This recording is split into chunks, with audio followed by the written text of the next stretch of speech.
बात को लेकर कुछ विवाद क्रिएट हुआ था, जिसमें कुछ संगठन के पदाधिकारी लोग कुछ झंडा फहराए जाने पर आक्रोशित थे और वो लोग जो है FIR करवाने के लिए थाने में आए थे और उनकी FIR और उनकी बातचीत से और उनकी बात रखने से जो है FIR कायमी कर ली गई थी। FIR कायमी कर ली गई थी और वो जो लड़के पकड़ाए हैं उन पर जो आरोप था झंडा फहराने का उन्हें जेल में भेज दिया गया। न्याय भी मिल गया आप लोगों को, लेकिन उसके बाद फिर कुछ और जो संगठन वाले जो है बड़े बम पे एकत्रित हुए और उसका उन्होंने विरोध किया। तो विरोध करने का भी अपना एक तरीका होता है, शालीनता होती है। हम लोग भी यहाँ पर हमारा विरोध जाहिर करते आते हैं इसके ऑफिस में कोई भी आवेदन को लेकर। हम हमारी बात को संवैधानिक तरीके से लगते हैं और हमारे जितने भी आज तक के ज्ञापन है उनको हम देख सकते हैं कि हमने किस तरीके से संवैधानिक तरीके से और शालीनता के साथ में हमारी बातों को रखा। लेकिन वहाँ जो लोग इकट्ठा हुए थे तो उन्होंने विचार अभिव्यक्ति के नाम पर संविधान की धज्जियाँ उड़ाई, खुल्लम खुल्ला वहाँ पर उन्होंने तो इसके विरोध में जो है एक पदाधिकारी ने कहा कि ऐसे लोगों को, ऐसे आतंकियों को जहाँ भी मिलेंगे ढूंढ ढूंढ कर हम मारेंगे। तो ये हमारे लिए एक चिंता का विषय हो गया था और मुस्लिम समाज इस शब्दों से आक्रोशित भी है कि चूँकि कोई घटना घटित हो गई तो इसकी जिम्मेदारी फिर कौन लेगा, इसकी जिम्मेदारी क्या हमारे पुलिस प्रशासन लेगा या कौन जिम्मेदार होगा इस चीज़ का। और क्या हमारा संविधान को विचार अभिव्यक्ति के नाम पे इस तरीके का अधिकार देता है कि आप ढूंढ ढूंढ के मारोगे, चुन चुन के मारोगे उनको, वो भी जो अपने देश के नागरिक है। यानी मैं आपसे कहना चाहूँगा कि अयोध्या में मैं उन लोगों से बोलना चाहूँगा जो ढूंढ ढूंढ के मारने की बात कर रहे हैं। अयोध्या में कुबेर का टीला है एक स्थान का नाम, जो इमली का पेड़ है जो कुबेर का टीला बोला जाता है।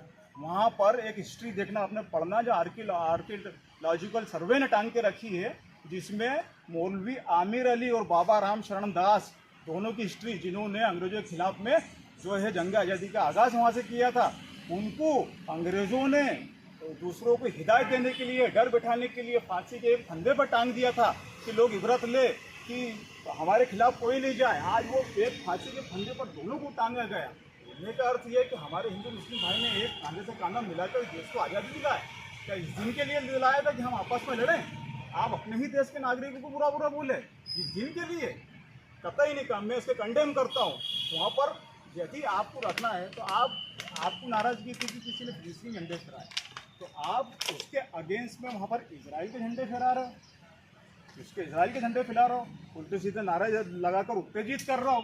तो हमने आदरणीय जो ADC साहब से इसी बारे में बात रखी कि चिंता का विषय, इस पर कड़ा एक्शन लिया जाए, इस पर कड़ा रोल लिया जाए। और मैं एक और बात बोलूँगा कि जिन लोगों ने रिपोर्ट डाली थी, जिन लोगों की, वो पदाधिकारी अपने ही देश के नागरिकों को जिहादी, अधर्मी, विधर्मी जैसा शब्दों से जो अलंकृत करते हैं, क्या ये क्राइम की श्रेणी में नहीं आएगा? क्या ये देशद्रोह की श्रेणी में नहीं आएगा? ये क्या क्राइम ही है क्या?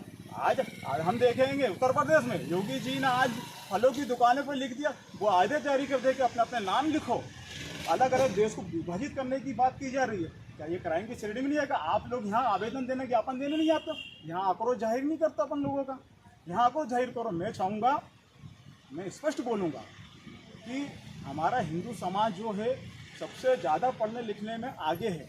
लाखों रुपए लगाकर पढ़ाते हो बच्चों को, डिग्री बड़ी बड़ी लेते हैंगे, तो आप उनके लिए आवेदन दो कि भाई सरकार से नौकरी मांगो, बेरोजगारी बढ़ रही, महंगाई बढ़ रही है, तो ये जो है आपके समाज का इसमें हित होगा।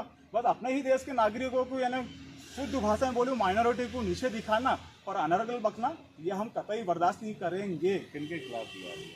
आज हमने जो एक वीर जागरण मंच, क्या संगठन का नाम है, उनके विरुद्ध जो लग गए थे, हमने यहाँ शिकायत करी। और मैं एक और बात बोलना चाहूँगा, बताइए आप। मैं एक और बात बोलना चाहूँगा लास्ट में कि अच्छी है ये प्रेम की गंगा बहने दो, क्यों करते हो देश में दंगा रहने दो, हमको भगवा और चिश्ती रंगों में मत बांटो, घर की छत के ऊपर एक तिरंगा रहने दो। मेरा नाम आदिल मंसूरी है, सोशल एक्टिविटीज़, हिंदुस्तान जिंदाबाद, पाकिस्तान मुर्दाबाद। पाकिस्तान